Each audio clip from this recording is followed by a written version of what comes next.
Historia de la Iglesia Evangélica en Chile. Los ingleses, producto de su potencial económico, se unieron a la colonización del sur de Chile. Se conoce como la obra anglicana tanto en Tierra del Fuego como en la Araucanía. Su filosofía misionera estaba basada en el texto de Romanos 15:20, teniendo como punto de honra no anunciar el Evangelio, sino allí donde el nombre de Cristo no era aún conocido, para no construir sobre cimientos ya puestos por otro. Allen Gardiner nace en 1794 en Biscayne. En 1808 ingresa al Royal Naval College. Sufre la pérdida de su esposa en 1834. Decide hacerse misionero en 1848. Así llega a la bahía Barner en la isla Picton.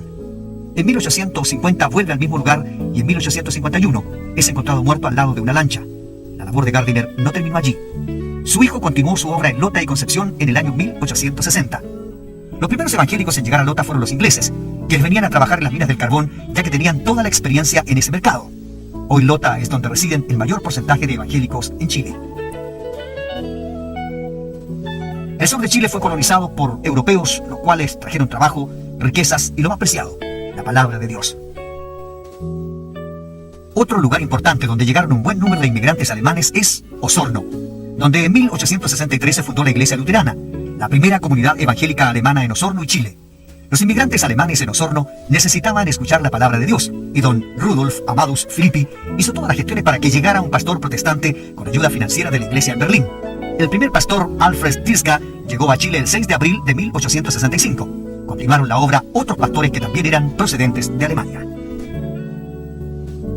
Muchos de estos líderes protestantes murieron en nuestro país, y en aquellos años ya existía el derecho de tener una sepultura digna, con la descripción peyorativa, cementerio disidente, lugar donde eran sepultados todos los que no profesaran la fe católica. En Osorno existe un cementerio alemán, donde yacen los restos de un sinnúmero de pastores que dieron todo por predicar el Evangelio. No solo en Osorno existían los cementerios disidentes, también en Valparaíso, Santiago y otras ciudades del país. El Cerro Santa Lucía, entre los años 1820 hasta 1854, se usaba en sus alrededores como cementerio de los disidentes. La Iglesia Católica y el gobierno de Chile no permitía que personas de otra fe fueran enterrados dignamente. El resto de los fallecidos cristianos eran lanzados al basural del Cerro Santa Lucía, donde está el basurero público municipal. De noche, sin ataúd, envuelto en trapo, porque no tenían derecho a ataúd, porque no estaba en manos de la Iglesia Católica, en un hoyo hecho en la basura, sin ninguna ceremonia, eran dejados allí. Pronto los perros olían las carnes putrefactas y los restos eran diseminados por la cañadilla. Bueno, cuando don Benjamín Vicuña Maquena en 1874 remodela el cerro, saca todos esos restos, los lleva al cementerio disidente, que ya está en funcionamiento, en el patio del cementerio disidente, donde está el antiguo basural del leprosario del Hospital San José, que para cumplir el viejo rito, en un basural se construían los cementerios evangélicos por la colonia extranjera. Se sacan y se llevan ahí. Unos pocos que quedaron hoy día todavía descansan debajo del monolito que Vicuña Maquena levanta y hace colocar una frase que es una bofetada a esta sociedad intolerante, a los expatriados del cielo y de la tierra, que en este lugar ya yacieron sepultados por más de medio siglo. Expatriados de la tierra sí, del cielo creo que bajo ningún concepto. Solo después de 1854, cuando se autoriza la construcción del cementerio disidente en Santiago, entonces se trasladaron los restos para este cementerio. Los católicos decían que este cementerio tenía que ser construido con una separación del Campo Santo, y se construyó con un muro de más de 50 centímetros de espesor para impedir la salida de los espíritus herejes. Algunos más afortunados eran trasladados al único cementerio que existía de los disidentes, el Cerro Panteón.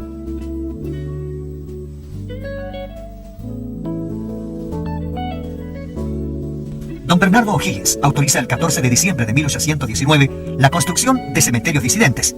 Esta autorización abarcaba Santiago y Valparaíso, pero por causas desconocidas no se construyó en Santiago hasta 35 años después, el patio disidente del Cementerio General. La creación del patio fue vista por la iglesia oficial como una profanación del Camposanto.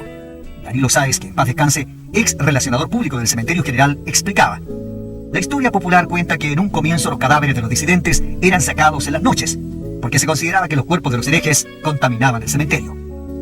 El periodo más complicado se extendió desde la formación del patio de disidentes en 1854 hasta 1872. En todo este periodo fueron enterrados 182 personas, un promedio de 10 personas por año. De ellas, más del 80% era de origen europeo, especialmente alemanes e ingleses, según la información publicada en el sitio web del Cementerio General. En nuestro recorrido por los cementerios disidentes, encontramos el cuerpo del primer pastor chileno, don José Manuel Ibáñez Guzmán.